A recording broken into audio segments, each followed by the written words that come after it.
Madame, Monsieur, bonsoir. Merci de nous rejoindre à la une de l'actualité.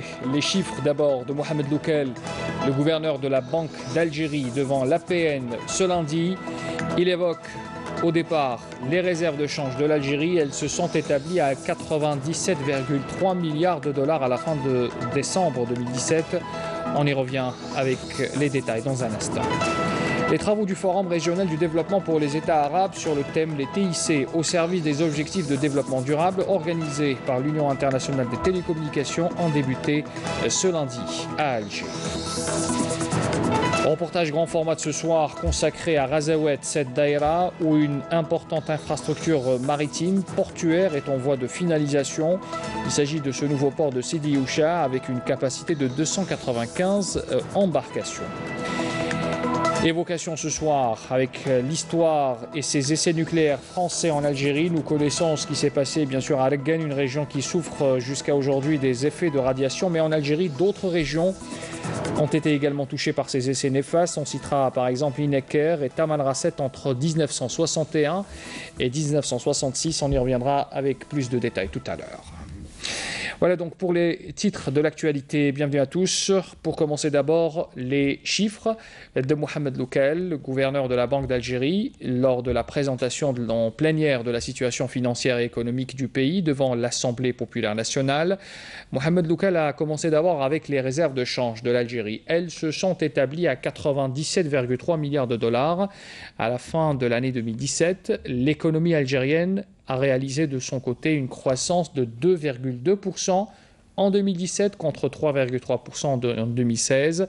Et cela en dépit d'un recul important de la cadence de croissance au secteur des hydrocarbures. Amel Messaïd pour plus de détails. L'économie algérienne a réalisé une croissance de 2,2% en 2017 contre 3,3% en 2016, en dépit d'un recul important de la cadence de croissance du secteur des hydrocarbures, a indiqué le gouverneur de la Banque d'Algérie, Mohamed Loukel. En 2017, le montant de la croissance des crédits à l'économie a atteint 12,3%, soit une augmentation de 973 milliards de dinars, pour que le volume des crédits atteigne 8 883 milliards de dinars à la fin du mois de décembre de 2017. La provision bancaire a atteint 973 milliards de dinars en crédits supplémentaires en une seule année. Les réserves de change de l'Algérie se sont établies à 97,3 milliards de dollars à la fin décembre 2017, alors qu'elles étaient à 114,1 milliards de dollars à la fin décembre 2016, a indiqué le gouverneur de la Banque d'Algérie. Ces chiffres révèlent une baisse du matelas de devises de l'ordre de 16,8 milliards de dollars entre fin décembre 2016 et fin décembre 2017. A précisé Loukel lors de la présentation en plénière de la situation financière et économique du pays devant l'Assemblée populaire nationale. Les travaux du Forum régional de développement pour les États arabes sur le thème « Les TIC au service des objectifs de développement durable » organisés par l'UIT, l'Union internationale des télécommunications. Ces travaux ont débuté ce matin à Alger. Cette rencontre a pour principal objectif l'évaluation des orientations stratégiques pour le programme opérationnel régional pour la période 2018-2021, y compris la mise en œuvre des 5 initiatives régionales adoptées par le CMDT 17. À ce propos, je vous invite à écouter d'abord la déclaration de Fouad Belkhassam. Il est secrétaire général du ministère de la Poste, des Télécommunications, des Technologies et du Numérique, suivi de Brahim Sanou, directeur du Bureau de développement des télécommunications à l'EUT. أيتها السيدات الفضليات أيها السادة الأفاضل إن الاستجابة لطموحات شعوبنا في توظيف الأدوات والوسائل التي تتيحها تكنولوجيا الإعلام والاتصال تشكل تحديا. La réponse aux aspirations des peuples de la région dans l'utilisation des outils offerts par les technologies de l'information et de la communication constitue des défis qu'il y a lieu d'inscrire dans les stratégies des pays de la région. Il est aujourd'hui impératif d'adopter une vision stratégique commune en matière des nouvelles technologies qui connaissent un développement rapide. Nous sommes également appelés à concrétiser les engagements adoptés en vertu de la déclaration de Buenos Aires. L'Algérie est un pays de fraternité. L'Algérie est un pays d'hospitalité. L'Algérie est aussi un pays qui joue sa part dans la coopération internationale et qui chaque jour fait des efforts pour que les télécommunications et les TIC soient à la disposition des populations algériennes et au-delà, puisque nous sommes dans un réseau totalement intégré. Et merci beaucoup pour votre message. Je pense qu'il inspire cette réunion. La consolidation de la coopération entre les corps de police algérienne et allemande a été au centre de cet entretien ce lundi à Alger entre le directeur général de la Sûreté nationale, le général-major Abdelghani Hamel, et le directeur général de la police fédérale allemande, Dieter Roman. Écoutez à ce propos la déclaration des deux parties à l'issue de cette audience. Le directeur général de la police fédérale d'Allemagne effectue aujourd'hui une visite qui rentre dans le cadre de la coopération bilatérale pour le renforcement de ce partenariat dans le domaine sécuritaire entre les deux polices. Cette coopération s'articule autour des voies et moyens d'échanger les informations et les expériences et je peux affirmer que cette coopération est bénéfique. Il ne s'agit pas de ma première visite et le général-major est venu en Allemagne en 2016. Et la visite d'aujourd'hui reflète la solidité de cette relation bilatérale, notamment en ce qui concerne la lutte contre le crime organisé et le terrorisme.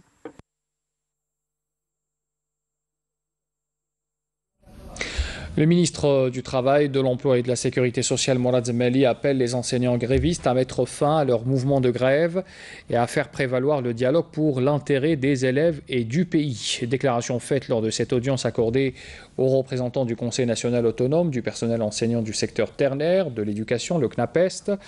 Le ministre estimant que la situation engendrée par la grève continue et qui dure depuis plusieurs semaines mène à la discorde. La fitna, a encore souligné Mourad Zemmeli, qui n'est dans l'intérêt d'aucune partie. La situation d'aujourd'hui, qui va au-delà des lignes rouges, est devenue incontrôlable par ces partis, a-t-il encore soutenu, appelant au respect des décisions de la justice. Je vous invite à écouter sa déclaration faite donc à l'issue de cette audience. Je dirais la grève, elle ne devrait pas être continue. Premièrement, grève illimitée, ça n'existe pas. Deuxièmement, il y a une décision de justice. La justice, tout le monde doit respecter la décision de justice. Même si je sens que cette décision est injuste par rapport à moi, je vais revenir à cette justice pour demander le voie de recours. Non, les voies de recours existent. Pour cela, je dis la grève illimitée, c'est quelque chose qui n'existe pas dans les normes, dans les vocabulaires de l'activité syndicale. Nous, on cherche l'apaisement, on cherche le consensus. Ce n'est pas opportun de parler de mesures correctives maintenant. Voilà. Le ministre des Travaux publics et des Transports, Abdelghani Zahlan, a donné ce lundi à Alger le coup d'envoi de la 5e édition du Salon international des transports, de la logistique et de la mobilité Algeria Infrastructure 2018. C'est une manifestation économique qui se tient à partir d'aujourd'hui jusqu'au 14 de ce mois au Pin Maritime. Elle regroupe une centaine d'exposants nationaux et étrangers venant des Pays-Bas, qui est l'invité d'honneur, d'Afrique du Sud également, de Chine, de France et de Suisse. Le reportage grand format de ce soir est consacré à Razaouet, cette daïra où une importante infrastructure maritime est en voie de finalisation. Il s'agit d'un nouveau port de Sidi Oucha avec une capacité de 295 embarcations. Sa principale mission est de soulager le port commercial déjà existant à Razaouet et qui est congestionné. Reportage sur place, Saïda Mayouf. Les travaux de l'ambitieux projet de réalisation du port de pêche de Sidi Oucha dans la commune de Daryar Mourassen à Razaouet ont atteint aujourd'hui un taux de 85%.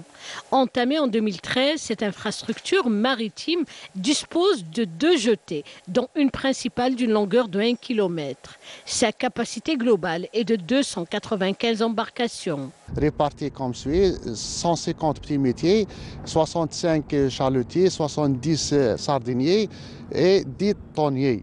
Les caractéristiques du port, il est constitué par deux grandes jetées. Une jetée principale qui fait les 944 mètres linéaires et une jetée secondaire qui fait les 308. Les ouvrages d'accostage sont répartis en 10 appontements, longs chacun de 70 mètres, et des quais environ 450 mètres linéaires. Les terre-pleins, c'est environ 11 hectares 600 et les plans d'eau vers les 12 hectares. Donc, comme vous voyez, c'est un projet réalisé complètement en mer. Pour le projet Sidna Yusha est confié pour l'entreprise Consider TP. Le montant de ce projet est de 7 milliards 600 millions de dinars. Actuellement, comme vous voyez, on est en train de faire les terre-pleins, le bétonnage des terre-pleins, parce qu'une partie en béton et l'autre partie en noir. Vous voyez, comme vous voyez ici, le quai d'avitaillement, on est sur la pose des éléments préfabriqués et le kit en est. Qualifiée de véritable colonne vertébrale dans la production halieutique, cette réalisation totalement algérienne insufflera une nouvelle dynamique à l'activité de pêche dans toute la région. Nous avons prévu la réalisation d'une halle à marée d'une superficie de 1000 m² pour la commercialisation des produits halieutiques, ainsi la réalisation des cases des pêcheurs qui sont suffisants au nombre de la flottille actuelle. Pour les moyens de réparation navale, l'entreprise a prévu l'acquisition d'un élévateur à bateau roulève de 250 tonnes qui permettent à nos armateurs de pêche, de faire les travaux de réparation navale et carénage. Devant être réceptionné au courant du deuxième semestre de l'année en cours, ce port de pêche et de plaisance de Sidi Oucha permettra le développement du secteur au niveau local ainsi que la création de nombreux postes d'emploi, outre la réduction de la pression exercée sur le port mixte de Razaouet qui subit actuellement un déficit infrastructurel lié notamment à l'occupation des quais commerciaux par une imposante flottille de pêche.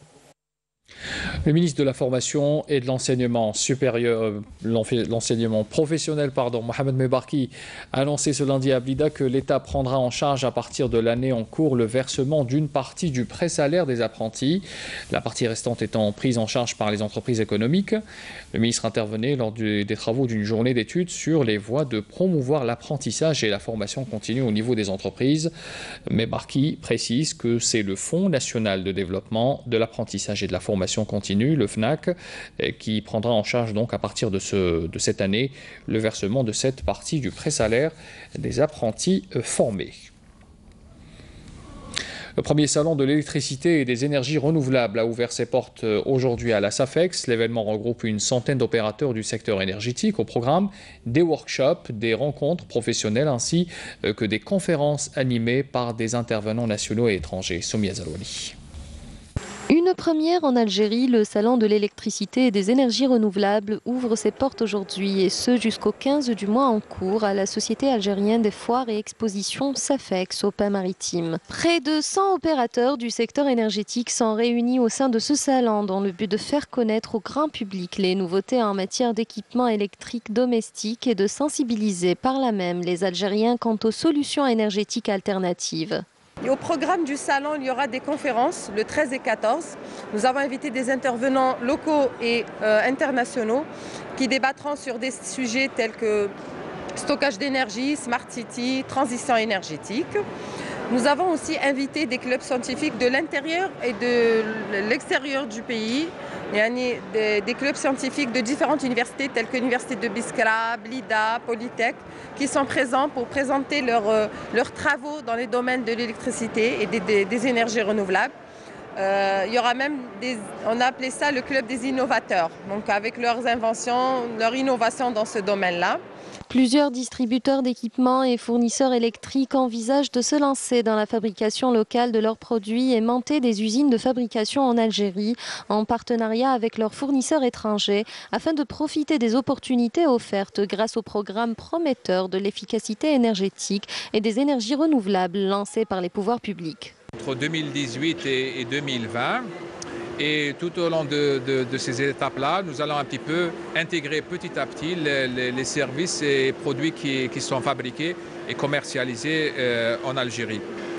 Nous allons nous intéresser davantage aux énergies renouvelables avec tout ce qui se rapporte au photovoltaïque, au thermique, c'est-à-dire au chauffe-eau solaire, à l'éolien et aussi, surtout aussi à l'efficacité énergétique. Nous avons développé une solution solaire d'éclairage public qui est déjà présente à Ouled-Fayette, au centre spatial d'Ouled-Fayette. Nous avons aussi l'ambition d'implanter un complexe industriel très important à Sidi Rachet, là où notre solution solaire sera du coup industrialisée en local et ce sera à Made in Algeria.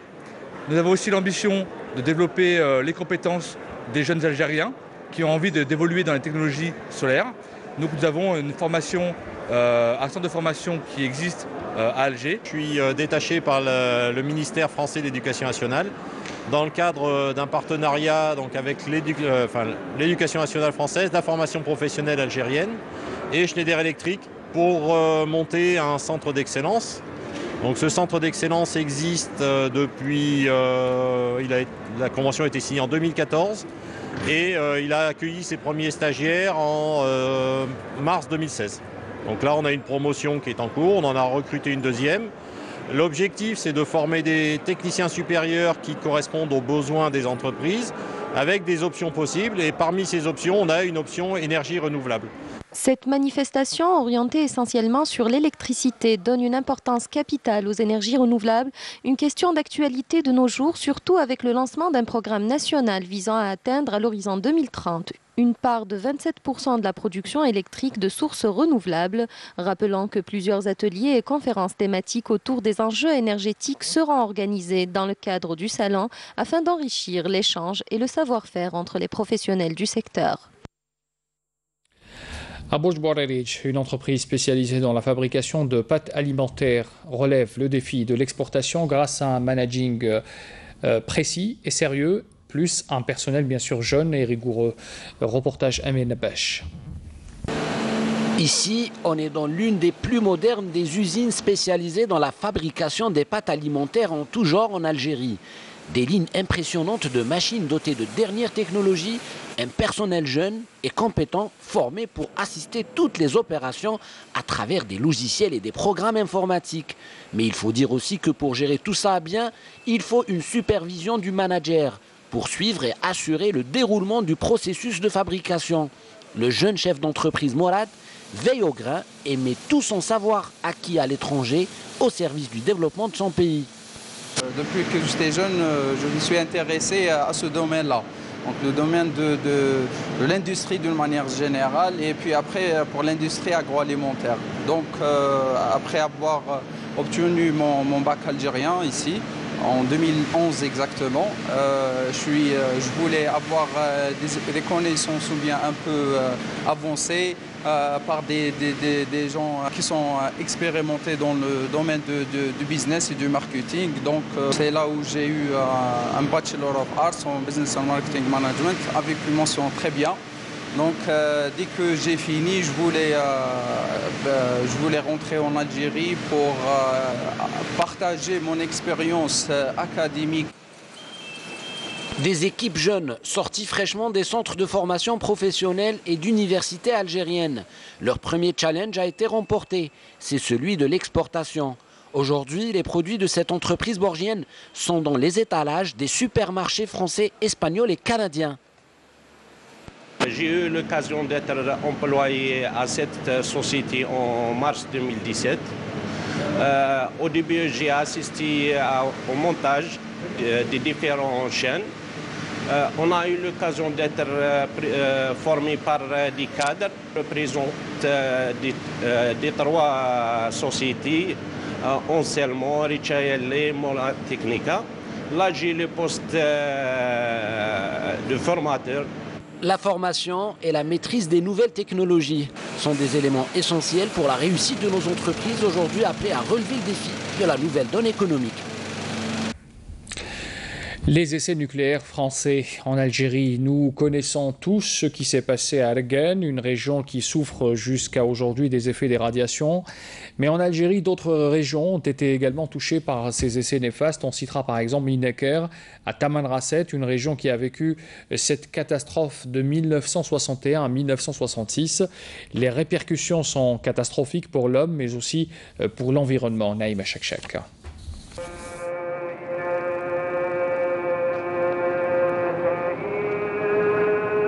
Voici maintenant que l'heure H est proche. Vous vivez dans le blockhaus de la mise à feu la minute solennelle de la première explosion atomique française.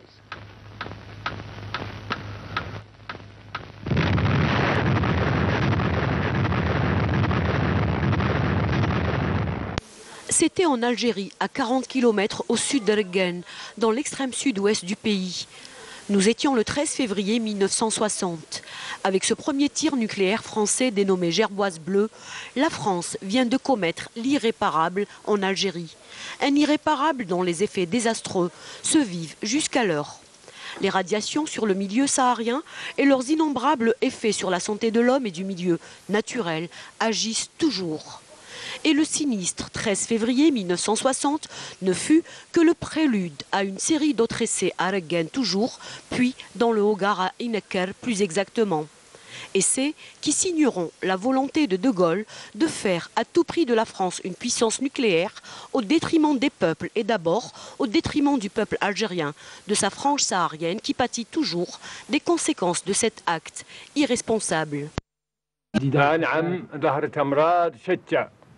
أمراض شتى دي كومبليكاسيون ريسبيراتوار كما نقولوا دي زاسماتيك اللي هي يعني تكريات دي زاسماتيك ناس يعني ما كان يقبضهم لازم كاع ولا يقبضهم من ديك الغبره ومن داك فهمت وما عرفنا لا عود الراديو اكتيفيتي ولا كيف صار دي كونسير دي فوا دي كونسير بولمونير دي كونسير غاستريك دي كونسير دي سان هذه كونسير هذه الوان لي كونسير اللي ظهرت من بعد القنبله هذا في الناس لي كيراتيت في العينين لا كاتاراكت لي زافيغل كاينين صبيان خرجوا افيك كاينين افيغل واحده ومازال كاين منهم موجود هنا في رقه فهمتي تفيغل لا من بعد اكسبليزيون دي بريماتيري الناس اللي تخلق مشوهه راس كبير والجسد صغير الراس صغير والجسد كبير. Que ce soit sous forme de la radioactivité ou que ce soit des rayons X, il existe, si vous voulez, un effet immédiat et direct de ces éléments sur le corps humain. C'est ce qu'on appelle la maladie des rayons, et ça dépend de la dose. Tout le problème de la radioactivité, c'est qu'elle peut donner des effets retardés 10, 20, 30, 40 ans après. Et ces données-là, qu'on appelle les phénomènes radio-induits, peuvent, depuis l'affaire du suivi de la population d'Hiroshima et Nagasaki, c'est dans ces effets-là, des effets stochastiques, c'est-à-dire pas constants et pas liés à la dose, que se recrutent les cancers, les leucémies et d'autres maladies. La puissance de la bombe A à Argan était 4 fois plus grande que la bombe d'Hiroshima. Les affres du sinistre CSEM, Centre saharien d'expérimentation militaire, sont à méditer. Au total, la France opéra 17 essais nucléaires dans notre Sahara entre 1960 et 1966. 4 à Argan, 13 dans le Hogar. Le combat contre les effets des essais nucléaires français et leur impact sur la santé des habitants de Argan et du Hogar, qui se transmettront de génération en génération, a été celui de la LAD, la Ligue algérienne des droits de l'homme, celui d'associations constituées à Argan et à Tamanrasset. Mais jusqu'alors, la France demeure sourde à la requête de réparation du grand mal. Et ce soir, justement, après le JT de 20h, Canal Algérie vous propose une soirée spéciale essai nucléaire français dans le Sahara algérien, bien sûr, avec question d'actu d'abord, consacrée aux victimes algériennes de ces essais, juste après Vent de sable, un documentaire justement sur les essais nucléaires opérés dans le Sahara en Algérie, un documentaire signé Larbi Benchiha. Et puis dans l'actualité aussi, plutôt sous la supervision directe du général de corps d'armée Ahmed Gaïd Salah, vice-ministre de la Défense nationale, chef d'état-major de l'armée nationale populaire, des unités et les détachements de l'armée nationale poursuivent les opérations d'intervention. Vous les voyez sur ces images d'intervention, bien sûr, à travers différentes régions du nord du pays pour désenclaver et prêter assistance aux citoyens touchés par la vague de froid et les fortes chutes de neige. Les unités de l'armée ont mobilisé tous les moyens humains, matériels également, nécessaires pour l'ouverture de ces routes et des chemins fermés et le désenclavement des zones touchées par l'intensité des chutes de neige et prêter surtout assistance aux citoyens isolés en divers produits de première nécessité en vue de leur permettre de surmonter ces difficultés actuelles. L'implication des éléments de l'armée nationale intervient en exécution des instructions et orientations du général de corps d'armée Ahmed Gaïd Salah, vice-ministre de la Défense nationale, chef d'état-major de l'armée nationale populaire, relative au soutien des citoyens et des populations dans de telles circonstances, et ce, à travers la mobilisation de tous les moyens et outils nécessaires pour l'accomplissement de leur mission. Je vous invite à écouter d'ailleurs la déclaration du commandant Nadjar Jamal, il est commandant de compagnie.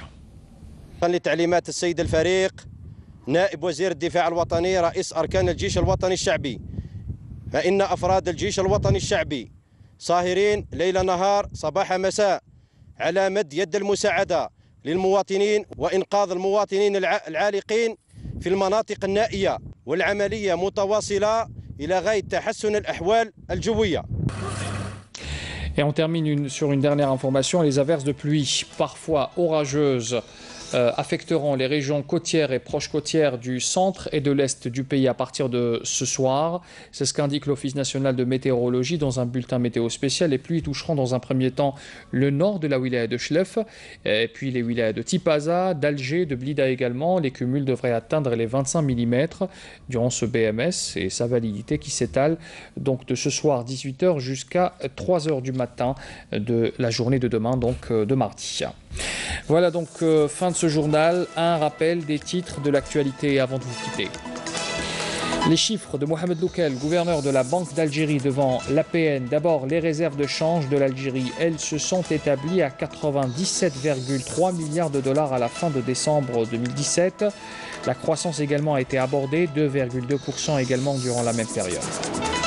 Les travaux du Forum régional du développement pour les États arabes sur le thème des TIC au service des objectifs de développement durable, organisé par l'Union internationale des télécommunications, l'UIT, des travaux qui ont débuté ce matin à Alger. La daïra de Razawet, une importante infrastructure maritime est en voie de finalisation. Il s'agit d'un nouveau port de Sidi Ouchar avec une capacité de 295 embarcations. Nous avons parlé également des essais nucléaires français en Algérie. Nous connaissons bien sûr ce qui s'est passé à Argan, une région qui souffre jusqu'à aujourd'hui des effets de radiation. Mais en Algérie, d'autres régions ont été également touchées par ces essais néfastes.